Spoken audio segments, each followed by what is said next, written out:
ہیں۔ السلام علیکم، یہ ریڈیو پاکستان ہے۔ آصفہ محفوظ سے خبریں سنیے۔ پہلے اہم خبروں کا خلاصہ۔ پاکستان نے سویڈن میں قرآن پاک کی بے حرمتی کی مکروہ کارروائیوں کی سخت مذمت کرتے ہوئے عالمی برادری پر زور دیا ہے کہ وہ اسلاموفوبیا کے خلاف مشترکہ عزم کا مظاہرہ کرے۔ قومی اسمبلی کے اسپیکر نے آج چین کے نئے سال کے آغاز کے موقع پر چین کی حکومت اور عوام کو مبارکباد دی ہے۔ بھارت کے غیر قانونی زیر قبضہ جموں کشمیر کے مختلف علاقوں میں پوسٹرز لگائے گئے ہیں جن میں عوام پر زور دیا گیا ہے کہ وہ 26 جنوری کو بھارت کے یوم جمہوریہ کو یوم سیاہ کے طور پر منائیں۔ جنوبی افریقہ کے شہر پوٹفسٹروم میں جاری 19 سال سے کم عمر خواتین کھلاڑیوں کے ICC T20 عالمی کپ میں کل پاکستان کا مقابلہ آئرلینڈ سے ہوگا۔ اور اب خبروں کی تفصیل۔ وزیراعظم محمد شہباز شریف نے کہا ہے کہ حکومت ملک میں احتساب اور شفافیت کو یقینی بنانے کے لیے آزادی صحافت کو اولین ترجیح دے رہی ہے۔ لاہور میں کرسچین زم کی قیادت میں جرمن پریس فیڈریشن کے وفد سے گفتگو کرتے ہوئے انہوں نے پاکستان اور جرمنی کے درمیان صحافت کے شعبے میں پیشہ ورانہ باہمی تربیت کی ضرورت پر زور دیا۔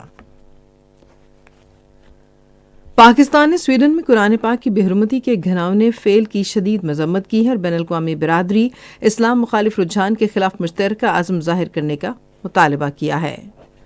دفتر خارجہ کی ترجمان ممتاز زہرا بلوچ نے ایک بیان میں کہا کہ اس نامعقول حس اور اشتعال انگیز اسلام مخالف فعل سے دنیا بھر میں 1.5 ارب سے زائد مسلمانوں کے مذہبی جذبات کو ٹھیس پہنچی ہے۔ انہوں نے کہا کہ اس طرح کے اقدام اظہار رائے کی آزادی کے زمرے میں نہیں آتے کیونکہ بین الاقوامی انسانی حقوق کے قانون کے تحت لوگوں پر یہ ذمہ داری عائد ہوتی ہے کہ وہ نفرت انگیز تقریر کرنے اور لوگوں کو تشدد پر اکسانے سے گریز کریں۔ انہوں نے کہا کہ ہم نے سویڈن میں حکام پر زور دیا ہے کہ وہ پاکستانی عوام اور دنیا بھر کے مسلمانوں کے جذبات کو مد نظر رکھیں اور اسلام مخالف رجحان کو روکنے کے لیے اقدامات کریں۔ سویڈن میں قرآن پاک کی بے حرمتی کی نفرت انگیز واقعے پر دنیا بھر کے مسلمانوں کی طرف سے بڑے پیمانے پر مذمت کا سلسلہ جاری ہے۔ سعودی عرب کی وزارت خارجہ نے اس مکروہ فعل کی اجازت دینے پر سویڈن کے حکام کی شدید مذمت کی ہے۔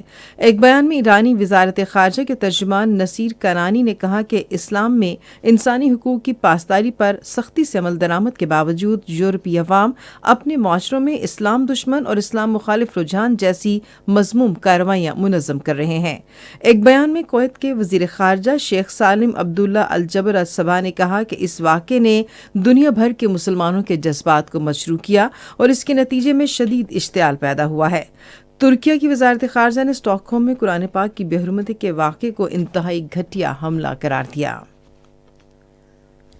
قومی اسمبلی کے اسپیکر راجہ پرویز اشرف نے چین کے نئے سال کے آغاز پر چین کی حکومت اور عوام کو مبارکباد دی ہے۔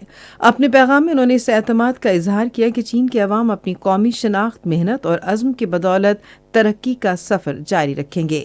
راجہ پرویز اشرف نے کہا کہ پاک چین دوستی نہ صرف دونوں ملکوں کو ترقی کرنے کے قابل بنائے گی بلکہ علاقائی ترقی کے لیے بھی دونوں ملکوں کے درمیان تعلقات کو مضبوط کرے گی۔ انہوں نے کہا کہ چین پاکستان اقتصادی راہداری کے تحت جاری منصوبوں کی تکمیل دونوں ممالک اور ان کے عوام کے مشترکہ مفاد کے تعاون کی مظہر ہے۔ امریکہ میں پاکستان کے سفیر مسعود خان نے کہا ہے کہ پاکستان اور امریکہ کے درمیان تعلقات کے موجودہ مرحلے کا محور اقتصادی تعاون میں اضافہ کرنا ہے۔ میریڈین انٹرنیشنل سینٹر کے chief executive officer Stuart holiday سے گفتگو کرتے ہوئے انہوں نے کہا کہ امریکہ پاکستان کے لیے سب سے بڑی برآمدی منڈی ہے اور آئندہ برسوں میں دو طرفہ تجارت میں مزید اضافہ ہوگا۔ انہوں نے کہا کہ اعلیٰ سطح کے حالیہ دوروں میں ہم نے تجارت، زراعت، کاروبار، ٹیکنالوجی، موسمیاتی تبدیلی، ماحول دوست توانائی، قدرتی آفات سے نمٹنے کی تیاری، ماحولیات، صحت اور عوامی رابطوں کے شعبوں میں تعاون کے فروغ پر ترجیحی بنیادوں پر توجہ مرکوز کی۔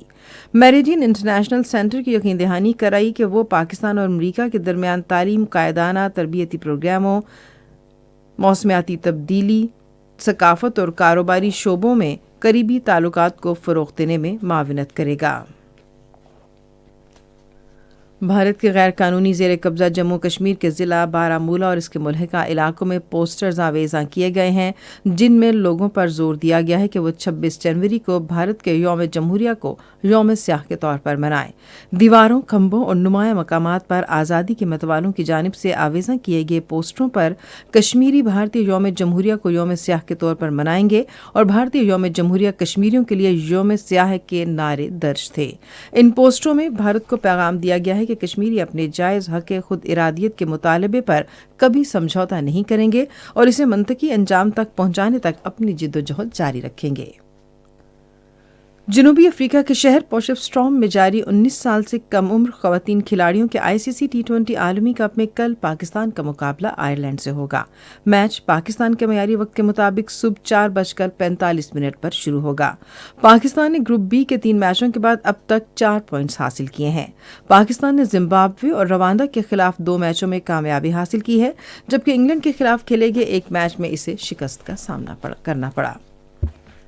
اسی کے ساتھ خبریں ختم ہوئیں۔ مزید خبروں اور تجزیوں کے لیے وزٹ کیجیے ہماری ویب سائٹ radio.gov.pk اور فیس بک کے link radio Pakistan news official پر براہ راست ویڈیو سٹریمنگ بھی ملاحظہ کیجیے۔